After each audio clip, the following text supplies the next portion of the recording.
So let's get into it. You live in a boring, mundane, absolutely unphotographable middle of nowhere town, right? And you think that there is no way that you can take absolute heaters for the Instagrams in Stanley, Idaho, or wherever you live.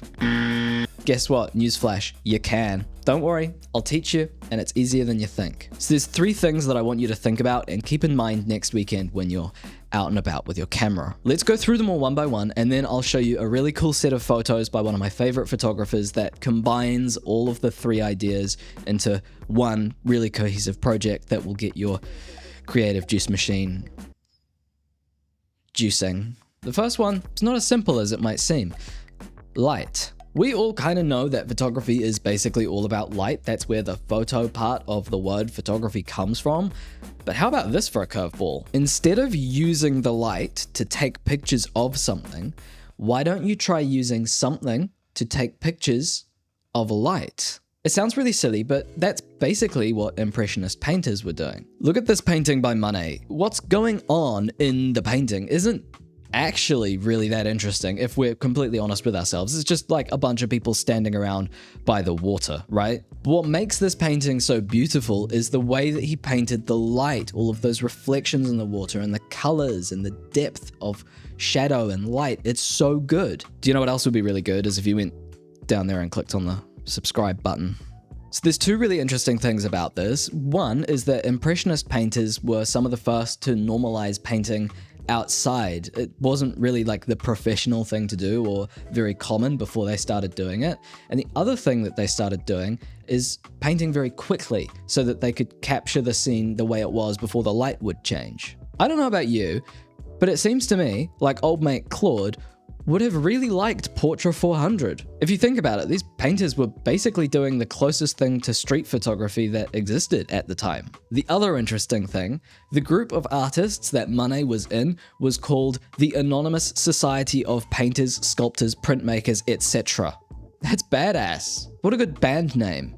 Maybe I should make some shirts. But okay, so how do we take all of that and use it for our photography? Well, even if you live at 1 Boring Street, Boringsville, or worse, anywhere in Milton Keynes, the sun will still come up tomorrow. Or at least I sure hope it does. Maybe the houses on your street are boring, but so is a plain blank canvas. Use where you are to find interesting light and then just figure out a way to put some sort of focal point in. Maybe this means getting up early for sunrise or waiting for some interesting clouds. It could be as simple as just finding some interesting windows and using them to shoot through or around. Even something as simple as like somebody's feet walking past the camera can make a really cool photo as long as the light is funky. I often shoot like this even in big photogenic cities like London or Warsaw, and I think you can definitely see the influence of painters like Monet and Seurat in some of these photos here. Seriously, the next time you have a day off, find an art gallery that you can get to in a day trip that has some Impressionist paintings and go check them out. You'll be shocked at how easy it is to basically copy and paste a lot of the techniques that they were using directly onto photography. Now, I hear you, but you're saying, but Hunter, I don't just live in a boring suburb. I'm in an actively repulsive and ugly place and it all looks awful. Here's the next thing we can think about. Creativity. When you're in Tokyo or New York, you can basically just kind of point your camera anywhere and press the shutter and it will look somewhat interesting because there's just so much going on. There's so much interesting stuff happening in so many people. But when you're somewhere that isn't that at all, then you have to do a lot more work to get photos that make you feel the way you want to feel. I feel like there was a name for that work. Oh, that's right. It's called being creative. I thought that the creative part was the bit we all enjoyed. I spent a lot of time photographing in London, like a lot of time. And one of the things I started to realize was that when you let all of the photos come straight to you and fall into your lap, it starts to feel a little bit less like making art and kind of more like stamp collecting. And for a while, I got into this little cycle of going out to take photos and then coming home at the end of the day with nothing good. And I would say stuff like, nothing interesting happened, or I just didn't get lucky today. When In reality, I should have just been switching on my creative juice machine and figuring out a way to make something interesting happen. Maybe that means using flash during the day to get a really interesting look, or shooting from really low down and getting these crazy low angle shots, or maybe it means cranking my shutter down to like a 15th of a second and doing really slow shutter stuff and getting kind of abstract with it. Of course, slow shutter speeds can be a little bit fiddly and unpredictable. Lucky for you, Framer have very kindly sponsored this video, and I've used it to make you a reference for slow shutter photography. Framer is a fantastic tool that allows you to make and publish websites so quickly you will feel like a wizard. I decided to use it to build your website that shows you loads of different examples of slow shutter photos with the exact settings that I used so that you can see what to expect when you use the same settings. To make this, I started by browsing through Framer's ginormous collection of really nice templates. I found one that kind of matched the right vibe, was nice and minimalist and good for photos. I tweaked the fonts and the colors around a little bit to make it a bit more me, and then all I had to do was type in what I wanted to say and upload all the photos, and it just works.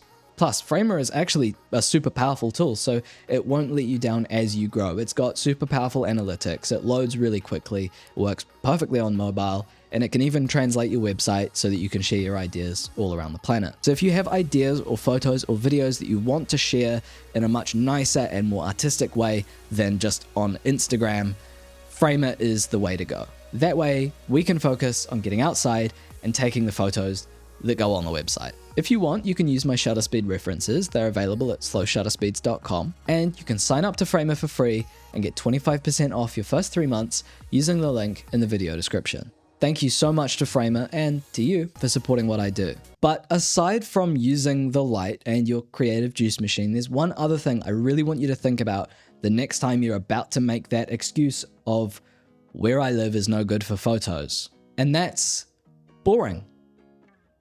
No, like the word boring. Seriously, trust me on this one.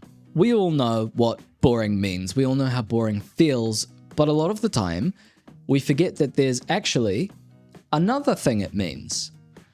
Like digging a hole, right? Boring. And as much as the Oxford English Dictionary promises me that those two meanings are purely coincidental, I can't help but feel like it makes perfect sense.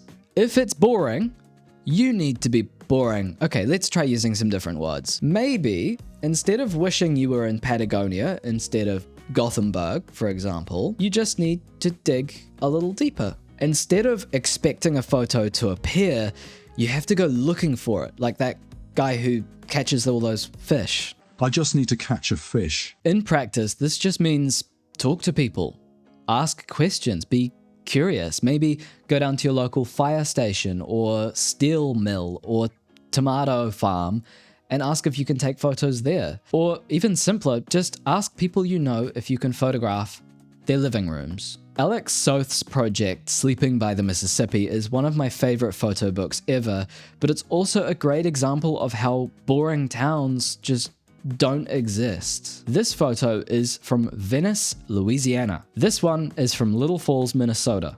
This is one of my favorite photos of all time, and it was shot in Wickliffe, Kentucky.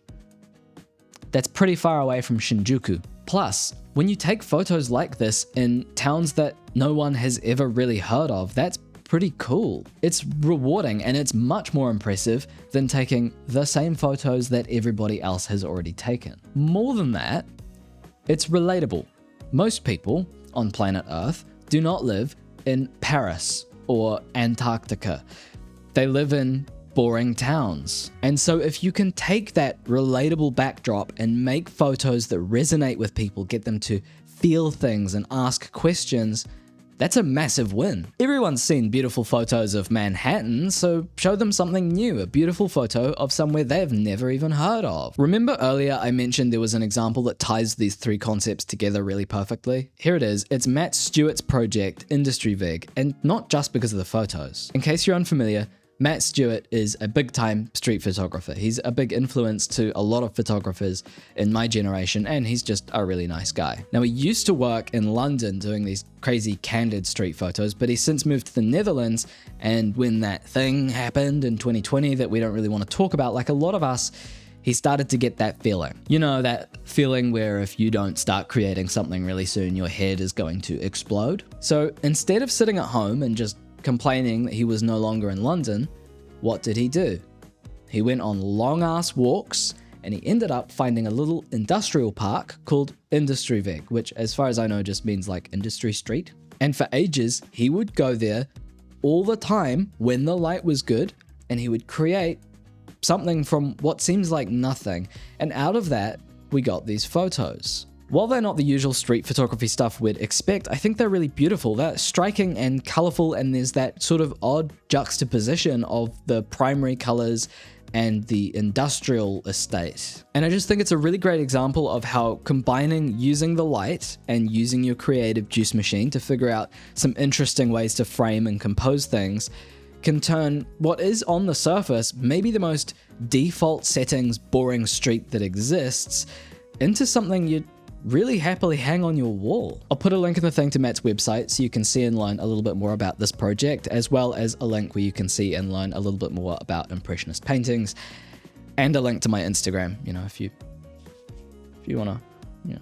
And after all that, you might be feeling really fired up and inspired and creatively energetic, and you might get your camera out and put the lens on and get ready to go outside and take the best photos of your entire life, and then you look out the window and it's raining.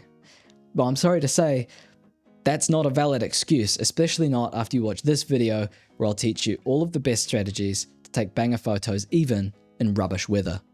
Stay hydrated and create art.